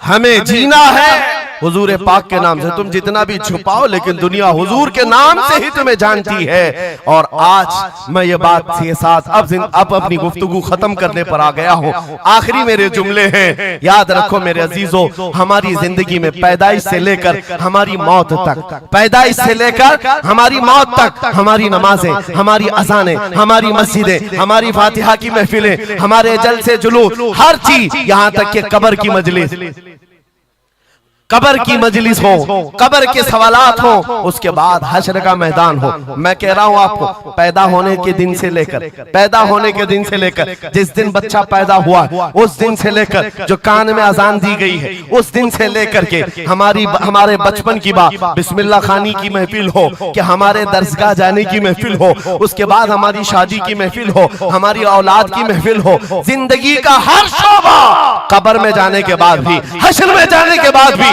एक जुमला याद रखो, वो जो न हो तो, वो जो न थे तो कुछ ना हो, वो जो न हो तो कुछ ना हो, हर शोबे में हुजूर ना हो तो कुछ ना हो, कुछ ना हो। जब हमें ये पता है हर शोबे में हुजूर की जरूरत है, बुलाओ तुम अजाने पुकारो, क्या किसी अजान की कंप्लीट मुकम्मल होना हो सकता है हुजूर का नाम छोड़ करके? बिल्कुल नहीं। नबी पाक का नाम छोड़कर कोई नमाज नहीं है तुम्हारी हुजूर पाक पर सलाम भेजे बगैर, कोई नमाज नहीं, जिंदगी का कोई शोबा है ही नहीं। हो ना ये फूल तो बुलबुल का तरन्नुम भी ना हो, चमने दहर में कलियों का तबस्सुम भी ना हो ना ये साकी तो मैं भी ना हो, खुम भी ना हो, बस में तौहीद दुनिया में ना हो, तुम भी ना हो। या रसूल अल्लाह, खीमा अफलाक का इस्तादा उसी नाम से है, नबज़ हस्ती तपश आमादा उसी नाम से है, दश्त में दामने कोहसार में मैदान में है, बहर में मौज की आगोश में तूफान में है, चीन के शहर मराकश के बयाबान में है, पोशीदा हर मुसलमान के ईमान में है। सुभान अल्लाह। उस नाम पाक को हर जगह पर पाओगे, इसलिए आओ वफादारी के साथ जीते, वफादारी के साथ जीते हैं, सौदा नहीं करेंगे इंशाअल्लाह। हालांकि इस तरह बह जाने के बाद कई लोगों का इम्तिहान आ चुका है। हाँ, कई लोगों का इम्तिहान है, सकता जिसकी उसकी बात करनी चाहिए। यूपी में तो हम जाकर देखते हैं गाड़ियों पर वहां झंडे हर 5 साल पे बदलते रहते थे। हाँ, जिसकी गवर्नमेंट है वो झंडे वही लगाते हैं। हम उस कौम की बात नहीं कर रहे हैं, किसी की जय विजय क्यों पुकारे, क्या गरज हमको, हमें काफी है सैयद अपना नारा, या रसूल अल्लाह, अपना नारा। या रसूल अल्लाह। बात मैं आपसे ये कह रहा हूं, जो मसलहत और हिकमत के इस दरिया में बह जाते नहीं, थोड़ा सा हमें भी पूजा पाठ भी कर लेनी चाहिए, थोड़ा हमें भी कशका लगा लेना चाहिए, कभी धोती भी पहन लेनी चाहिए, दिल रखना चाहिए। बिरादराने वतन है सारी बातें, ये सब बातें आज की इन सुलह कुल्लियों से जो आ रही, ये मुनाफिकीन से। मेरे आका सल्लल्लाहु ताला अलैहि वसल्लम के दरबार में मुशरिकीन आए थे, उन्होंने कहा था हम आपके साथ रहेंगे, बस शर्त इतनी है कि हमारे बुतों पर एक बार आप हाथ रख दो। हुजूर पाक ने फरमाया हाथ तो दूर की बात, नजर उठा के भी नहीं देखूंगा। और कुरान की पूरी सूरह नाजिल हुई, कुल या अय्युहल काफिरून ला अअबुदु मा तअबुदून। ऐ महबूब आप फरमा दे, ऐ काफिरों मैं उसकी इबादत नहीं करता जिसकी तुम करते हो, जिसकी तुम करते हो मैं उसकी इबादत नहीं करता। याद रखना मेरे अजीजों, अल्लाह रब्बुल इज्जत के बंदे हो, शिर्क तुम्हारे दिल के अंदर कभी नहीं आ सकता, कुफ्र कभी नहीं आ सकता। हालात के इन बहाव पर जो बह गया वो इम्तिहान में खत्म हो गया, वो चला गया, और जो जमा रहा चाहे जैसी भी बात होगी, लेकिन मैं अल्लाह को अकबर मानता हूं तो अकबर ही है। बेशक अल्लाह अकबर, अल्लाह अकबर। इस नारे में किसी को दिक्कत है? हाँ, आगे की कुछ बातें ये, मैंने कल ही एक बात कहा, तवज्जो, तारीख में जाओगे अगर, बाज लोग ये कहते हैं अरे सब हालात हो गए अभी खत्म हो गए, अब क्या करना है। एक जुमला मेरा नोट करके याद रखो, किसी मस्जिद में एक बुत रख देने से मस्जिद बुत कदा कभी नहीं बनती, मस्जिद बुत कदा कभी नहीं बनती। तारीख गवाह है, काबे के अंदर 360 रखे थे तब भी काबा काबा ही था। और मेरे आका सल्लल्लाहु ताला अलैहि वसल्लम जब तशरीफ लाए, काबे को हर तरह की बुराइयों और आलाइशों से पाक किया और शिर्क और कुफ्र से पाक किया। उस काबे मुकद्दसा को मेरा यकीन है मेरे आका का कोई गुलाम आएगा, कुफ्र और शिर्क से पाक करेगा और उम्मत मुहम्मदिया के हवाले करेगा, जहां से नाकूस बचते हैं इंशाअल्लाह आवाज आएगी अल्लाहु अकबर, अल्लाहु अकबर। नाउमीदी के साथ जीना यह हमारे लिए हराम है, हराम है। हम रसूलुल्लाह के दीन पर कायम हैं, तो हमारे पास किसी चीज की कमी हो तो फिर इधर उधर मुंह उठाएं। जिस दीन में अल्लाह ताला ने किसी बात की कमी नहीं रखी, उस कौम को यह जेब नहीं देता कि वो दूसरी प्रॉपर्टी पर नजर करे। जरूरत नहीं है। किस चीज की कमी है, किस चीज की कमी है? मौला तेरी गली में, उकबा तेरी गली में, दुनिया तेरी गली में। और फिर आला हजरत की वो बात मैं बताता हूँ, फिर के गली गली तबाह, ठोकरे सबकी खाई क्यों, दिल को जो अक्ल दे खुदा तेरी गली से जाए क्यों। हुजूर के दरबार में जो है इज्जतों के साथ है, इज्जतों के साथ है। लखनऊ से एक राफजी कुत्ता 2 साल पहले धर्म परिवर्तन करके निकला था, नाम भी बदल लिया था। टीवी मीडिया वालों ने बहुत हॉट सीट पर बिठाकर चर्चे किए थे, देखो मुसलमान छोड़ छोड़ करके आ रहे दीन इस्लाम, एक्स मुस्लिम एक भी मिल जाए बिठाया जाएगा ऊंची कुर्सी पर, बाकी एक्स जो दूसरे हैं उनको कोई नहीं पूछता। यहाँ दीन इस्लाम में रोज दाखिल होते हैं, रोज दाखिल होते हैं, इनको नहीं पूछा जाता कि फलां चीज छोड़ के इधर क्यों आए, नहीं, इस्लाम छोड़े हुए को हॉट सीट पर बिठाया जाएगा और पूछा जाएगा क्या बात थी, क्यों आए। ये तो सिर्फ और सिर्फ ये एक तौर पर लोगों के दरमियान टीआरपी हासिल करने का तरीका होता है मेरे अजीजों। बाकी उनकी पर्सनल जिंदगी को देखो, जो छोड़ करके गए थे 2 साल नहीं गुजरे कि वहां से भी किक मार कर निकाल दिए। धोबी का कुत्ता, ना घर का ना घाट का, ना अपने घर का बन सका, ना अपने कौम का, ना अपने दीन का, ना ही उनका हुआ जिनकी जूतियां उठा करके जीना चाहता था। कहां से वो कबूल करेंगे, वो दूसरे कास्ट को नहीं कबूल करते, तुझे कहां से लेंगे, कहां से लेंगे। हाँ, आला हजरत ने 100 साल पहले एक बात कही थी, या रसूल अल्लाह, जो तेरे दर से यार फिरते हैं, दर बदर यूं ही खार फिरते हैं, दर बदर यूं ही खार फिरते हैं। हुजूर पाक की बारगाह से जो निकला है जिल्लत के साथ जी रहा होता है, और जो हुजूर के दरबार में आया है इज्जतें तो इतनी। उस बिलाल हबशी को देखो, मक्का वाले जिनके पैरों में रस्सी डालकर खींचते थे, 6 साल के बाद जब वही बिलाल हबशी रसूलुल्लाह के साथ वापस मक्का में फतेह मक्का के दिन दाखिल हुए थे, मक्का में पहली अजान हो रही थी, अल्लाह के नबी ने बिलाल हबशी को काबे की छत पर चढ़ाया था, काबे की छत पर, ताकि मक्का वाले देखें जिस मोहम्मद अरबी के गुलाम को तुम मारते थे, सजाएं देते थे, अंगारों पर सुलाते थे, आज अल्लाह ताला ने उसी गुलामी की जजा पर काबे की छत पर पहुंचा दिया। जो नबी पाक की गुलामी में जख्म भी खाए, मौला करीम उसके मकामात को बुलंद कर देता है। एक बात ये तय है, हमारा जाना तो है ही दुनिया से आज या कल, लेकिन इसका मतलब ये नहीं हमारे मर जाने से इस्लाम भी खत्म हो जाएगा, ये जोश और जज्बा भी खत्म हो जाएगा, ये खाम ख्याली है। एक चिराग बुझाओगे, मौला 100 चिराग रोशन फरमाएगा। एक चिराग गुल होता है, 100 चिराग हुजूर की मोहब्बत के रोशन होते हैं। इसीलिए मेरे अजीजों, किफायत अली काफी का नाम जो जानता हो वो समझता है। मुरादाबाद के उस आलिम रब्बानी जिनकी जुबान में अल्लाह ने बला की तासीर दी थी, जब बोलते थे तो हजारों का मजमा रोने लगता था, हुजूर की मोहब्बत में दिल धड़कने लगता था। उस किफायत अली काफी को अंग्रेजों ने गिरफ्तार किया, इसलिए कि अंग्रेजों के जमाने से आज तक ये बात चली आ रही है, तोपों से इतना डर नहीं लगता जितना उलमा की जुबानों से डर लगता। जुबानें ये असर दिखाती है। किफायत अली काफी को 7 दिन तक अंग्रेजों ने जिस्म पर स्त्री फेरी थी, जिस्म पर गरम स्त्री फेरते थे और चमड़ी जल जाती थी तो उस पर नमक छिड़कते थे, लेकिन वफादार मुस्तफा टस से मस नहीं हुआ। हफ्ता भर के बाद किफायत अली काफी से पूछा गया, आ जाओ हम मनसब भी देंगे, वजारत भी दे देंगे, शाही खजाने से हर महीने वजीफा भी। किफायत अली काफी ने कहा, इतना सस्ता दीन नहीं है मेरा, हमने जो बेचा है वो हुजूर के हाथों में बेच दिया, अपनी जान, अपना माल, अपना सब कुछ। उसके बाद अंग्रेजों ने कहा, तो फिर तैयार हो जाओ मरने के लिए। कहा, इसी बात के इंतजार में जीते हैं, इसी बात के इंतजार में जीते हैं, इश्क अगर जुर्म है तो फांसी की सजा दो मुझको। किफायत अली काफी को मुरादाबाद शहर के चौराहे पर लाकर फांसी पर लटकाया जा रहा था। जानते हो, आखिरी ख्वाहिश पूछी गई, कोई ख्वाहिश है? बीवी बच्चों से मिलना, एक प्रॉपर्टी की जायदाद की वसीयत करनी है। किफायत अली काफी ने कहा, जिसने उनको पैदा किया वो मुसब्बिबुल असबाब, उनका मालिक व मुख्तार है, वो उनके रिस्क का मुसब्बिबुल असबाब है। मुझसे पूछते हो आखिरी ख्वाहिश क्या है, तो बस मैं एक नाते रसूल पढ़ना चाहता हूं। जाने से पहले ये कह करके जाऊंगा।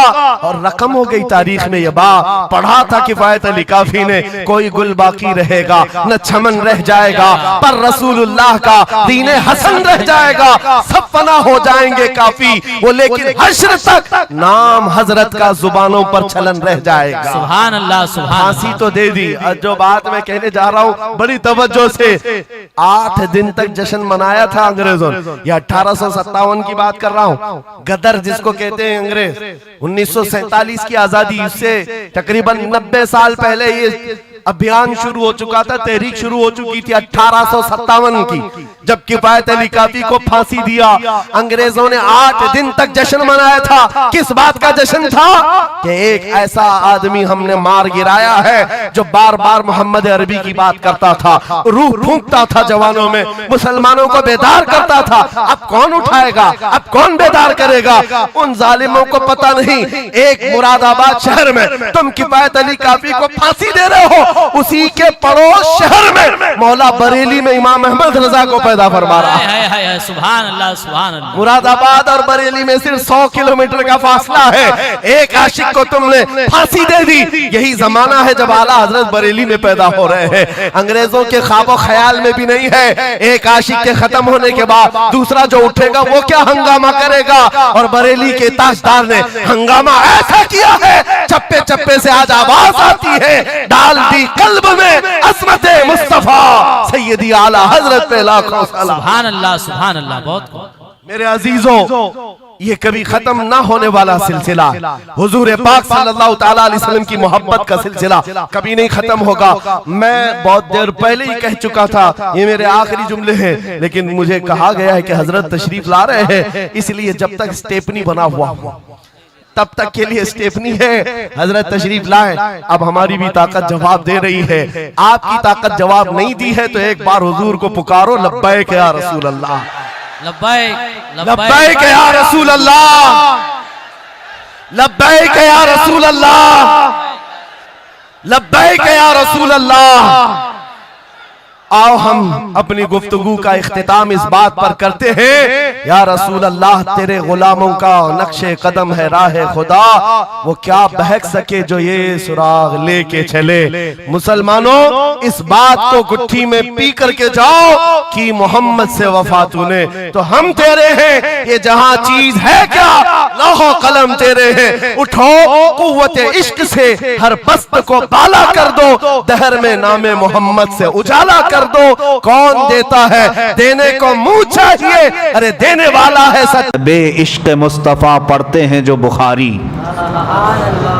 हमारे बुजुर्गों ने फरमाया बे इश्क मुस्तफ़ा पढ़ते हैं जो बुखारी, आता है बुखार उनको आती नहीं बुखारी। बुखारी का मतलब ये नहीं है कि इन्नमल अमालु बिन्नियात पढ़ दिया, कलिमतान हबीबतान इलर रहमान हदीस पढ़ दिया। बुखारी का मतलब ये लफ्ज़ी अहादीस पढ़ना नहीं है।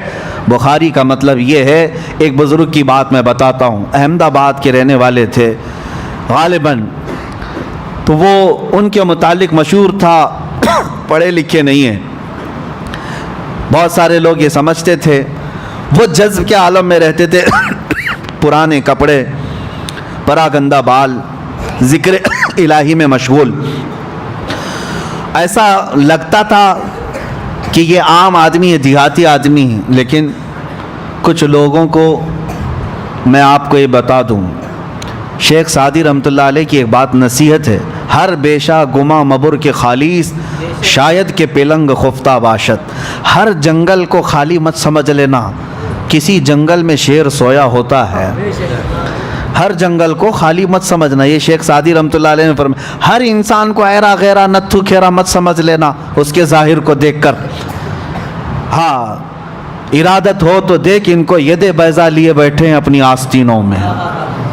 कुछ फ़ुक़रा, कुछ कलंदर ऐसे होते हैं। तो ये दुर्वेश जिनके बारे में मैं बता रहा हूँ, अल्लाह वाले थे, ज़िक्र इलाही में रहते थे, लेकिन मदरसे में पढ़ने वाले तलबा और कुछ उलमा वो मजाक भी उड़ाते थे। लोग खामखा पीछे चलते रहते हैं इस बूढ़े के, क्या आता जाता तो कुछ है नहीं।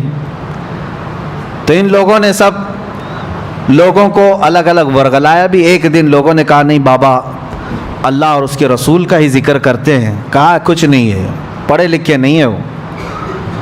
तो ये बातें बहुत फैल गई। तो एक दिन उस दुर्वेश के पास कुछ तलबा आए, कुछ उलमा आए। कहा कि बाबा जी हम आपसे बहुत मुतासिर हैं, इंस्पायर हैं आपसे बहुत ज़्यादा, और हम आपकी बड़ी इज्जत करते हैं। हम आपको अपने मदरसे में मेहमान बुला करके ले जा रहे हैं, आइए। तौहीन थी। मदरसे में ले आए और सीधे मसनद पर बिठा दिए जहाँ बुखारी शरीफ पढ़ाई जाती थी।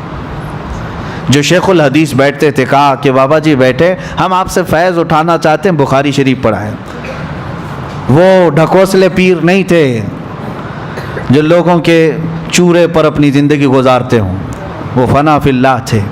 ये और बात है कि ज़ाहिरन उनके खद व खाल गरीबों से नज़र आते थे। बैठे, कहा कि बेटा मेरी ये मजाल नहीं है, ये मेरा मैदान नहीं है, मुझे इससे दूर रखो।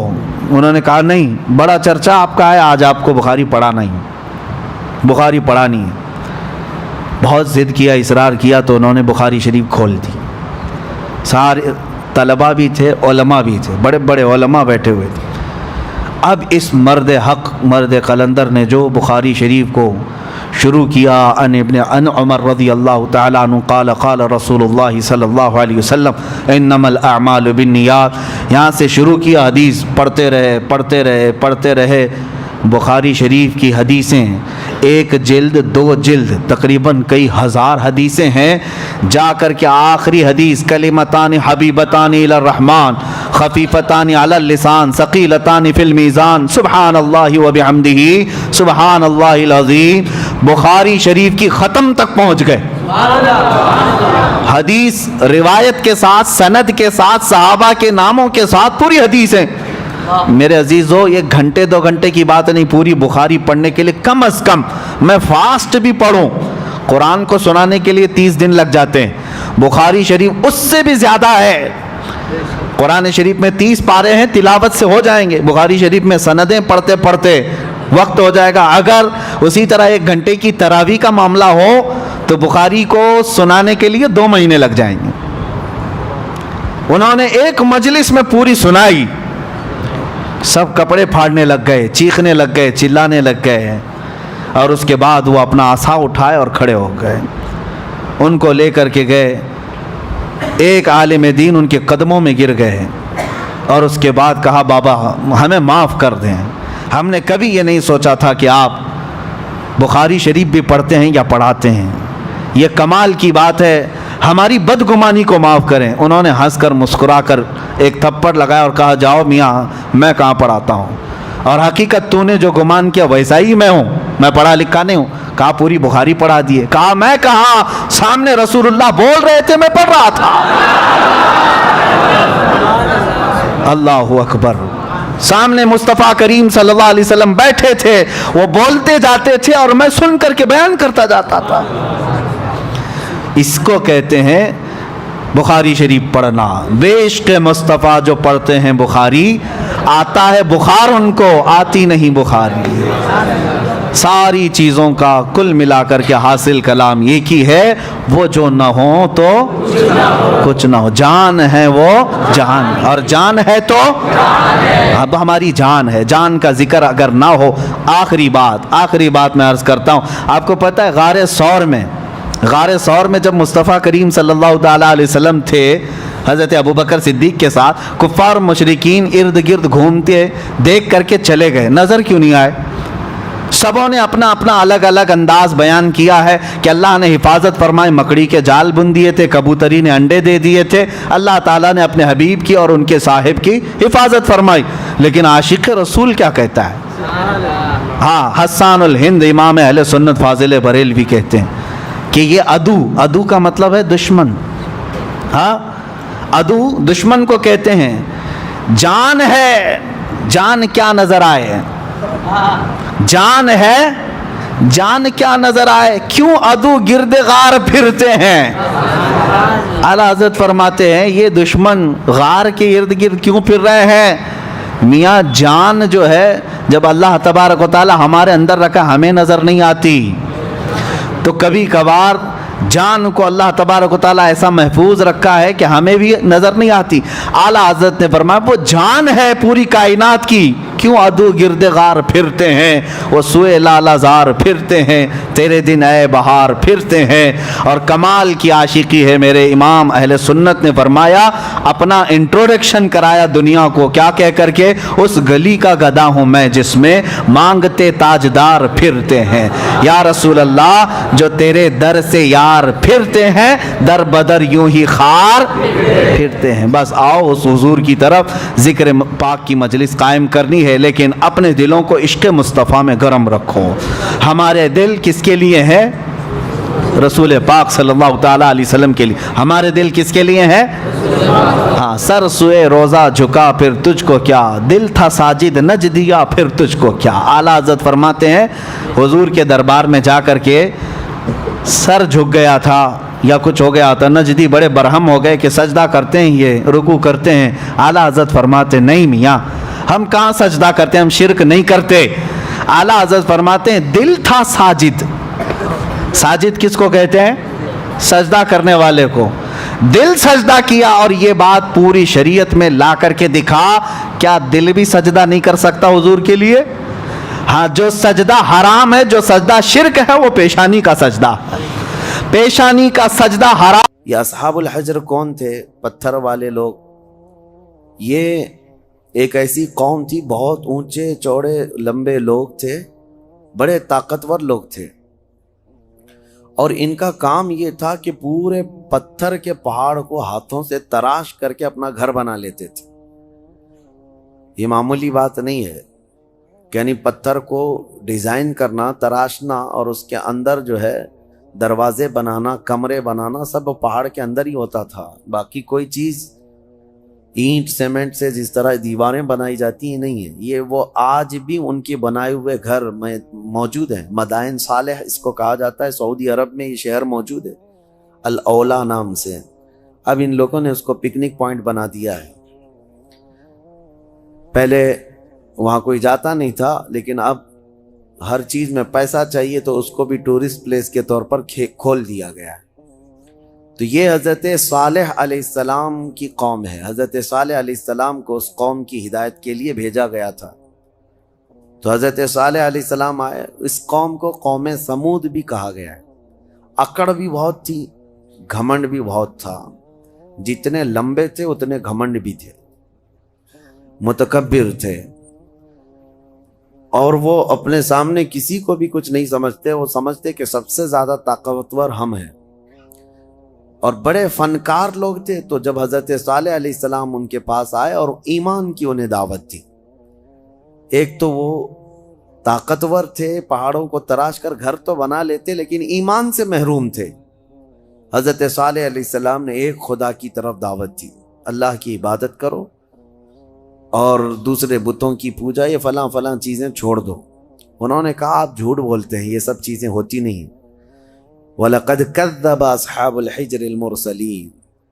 कज़्ज़ब का मतलब होता है झुटला दिया। हज़रत सालेह अलैहिस्सलाम को सीधे से उन्होंने नकार दिया, कहा कि आप नबी नहीं हैं, आप कोई नबी हैं, कोई रसूल हैं।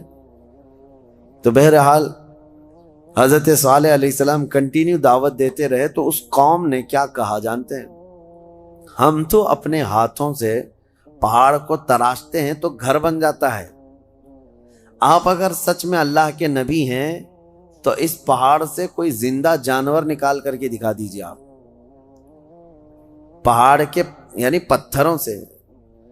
तो हज़रत सालेह अलैहिस्सलाम को चैलेंज किया था लोगों ने।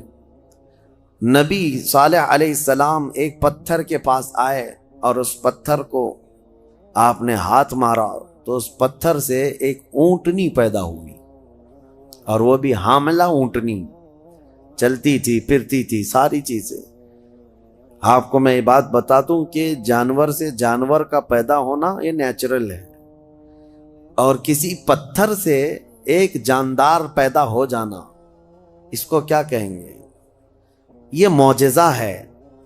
अब यहाँ पर मैं रुक करके आपको ये बता दूं, कुछ लोग ये कहते हैं ये सब कहानियां हैं इस्लाम में। जैसे एथिस्ट, इनके बहुत एतराज़ात हैं कि मौजज़ा ऐसा कैसे हो सकता है, चांद कैसे फट गया, आप कहते हैं ये सब तो आपकी बनाई हुई बातें हैं, ये मौजज़े को नहीं मानते कि नेचर के खिलाफ ऐसा नहीं हो सकता। हम कहते हैं नेचुरल चीज़ आपको ये लगती है, लेकिन कुछ चीज़ें ऐसी होती हैं जिसको सुपर नेचर कहा जाता है। कानून से भी बढ़ करके कोई चीज़ होती है, कानून से बढ़ करके, यानी कोई चीज़ें हैं दुनिया में, कुछ कानून है। मैं आपसे पूछता हूं, ग्रेविटी का कानून पता है ना? अक्सर सारे बच्चे जो पढ़े लिखे हैं वो जानते हैं ग्रेविटी, ये लॉ ऑफ ग्रेविटी जिसको कहते हैं, कोई भी चीज ऊपर जाएगी तो जमीन की तरफ नीचे गिर जाएगी। हाँ, एक छोटी सी भी चीज, अभी इसको मैं अंगूठी को इधर छोड़ूं तो क्या ये रखी खड़ी रहेगी? कानून क्या है? ग्रेविटी का जो लॉ ऑफ ग्रेविटी, हर चीज जमीन उसको खींचती है, कशिशे थिकल इसको कहते हैं।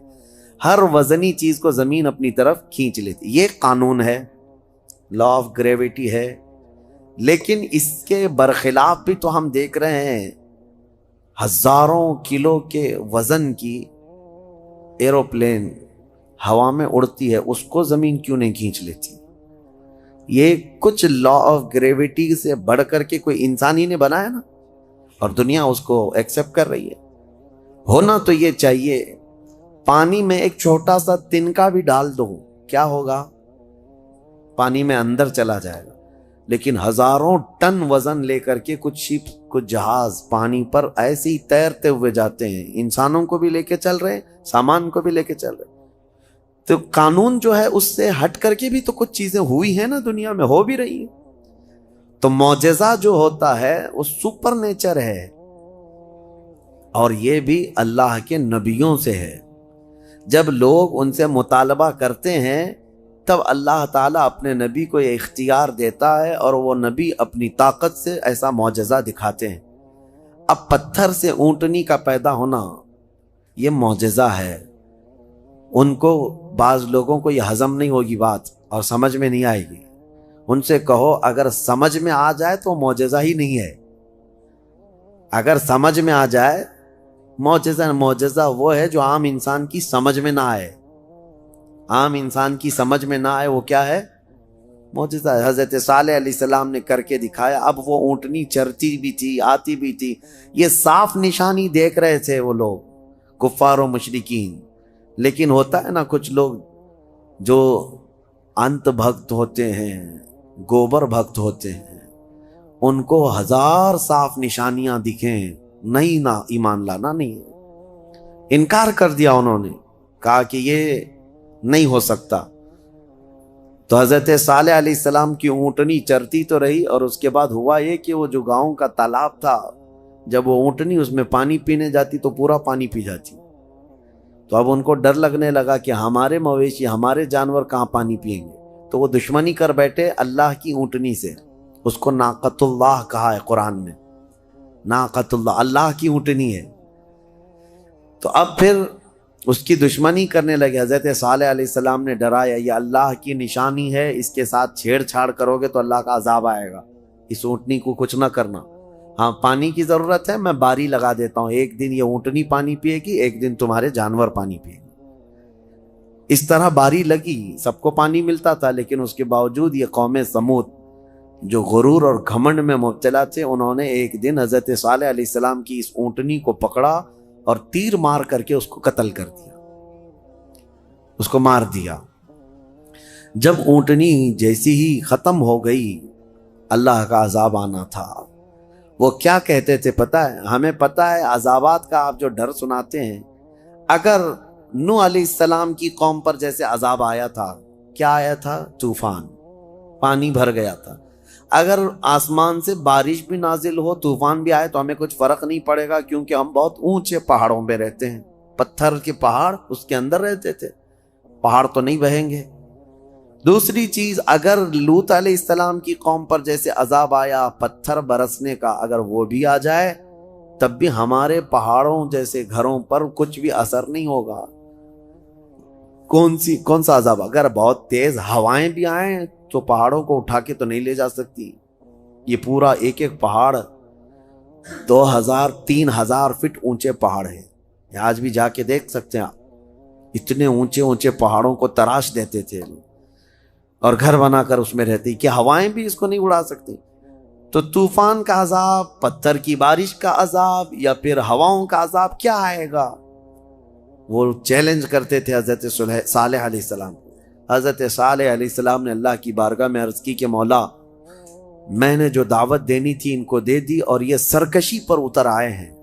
तो अल्लाह ताला ने अजाब जो भेजा वो कैसा अजाब था? फ़अख़ज़तहुम सयहतु। यहाँ अल्लाह ताला फरमाता है सयहा एक लफ्ज है कुरान में, चीख का अजाब, चीख का अजाब। मैं आपको अभी बताता हूं कुरान से क्या क्या चीजें साबित हैं। मौजिज़े को आज साइंस के एतबार से मैं मनवाता हूं आपको। जैसे अभी मैंने कहा कुछ कानून ऐसे हैं जो सुपर नेचर है, कानून से जो आम है उससे बढ़ करके। अब चीख का जो अजाब है, चीख किसकी चीख थी? हजरत जिब्राइल अलैहिस्सलाम आए जमीन पर, उन्होंने एक चीख मारी, आवाज निकाली। अब फरिश्ते की आवाज में क्या ताकत थी वल्लाहु आलम। वो आवाज जब फैलती गई तो इतनी तेज आवाज थी कि ये अपने घरों में, पहाड़ों जैसे पत्थरों के घरों में जहां थे, उस आवाज की वजह से उनका भेजा निकल करके कानों से बाहर आ गया और वो जहां थे वहीं पड़े के रह गए। आवाज को बर्दाश्त नहीं कर सकता आदमी। अब मैं आपको बताऊं, दुनिया चीख के अजाब को देख चुकी है, तभी जाकर के ये बम वाली जो आज कैफियत है कई जगहों पर, जो बारूद बम वगैरह जो बनाए गए, इसमें होता क्या है? सिर्फ आग नहीं लगती है बल्कि इसमें आवाज है, और जितनी तेज आवाज होती उतनी तेज हिलाकत होती है। जितने बम बनाए जाते हैं, एटम बम हो या और भी दूसरे, इसमें बहुत सख्त किस्म की आवाज, जब वो बम फटता है तो ये आसपास की चीजें जो टूटती हैं, ये बारूद की वजह से नहीं टूटती, सिर्फ उस आवाज की वजह से टूटती हैं। आवाज के अंदर ये ताकत है।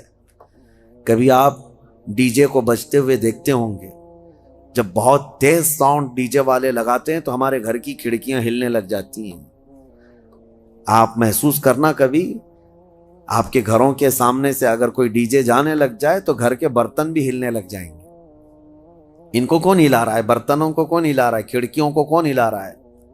आवाज में इतनी ताकत है। ये तो डीजे बहुत शॉर्ट किस्म की आवाज है जिसको आज आप सुन सकते हैं, लेकिन जो बम की आवाज है उसको आपके कान नहीं सुन सकते।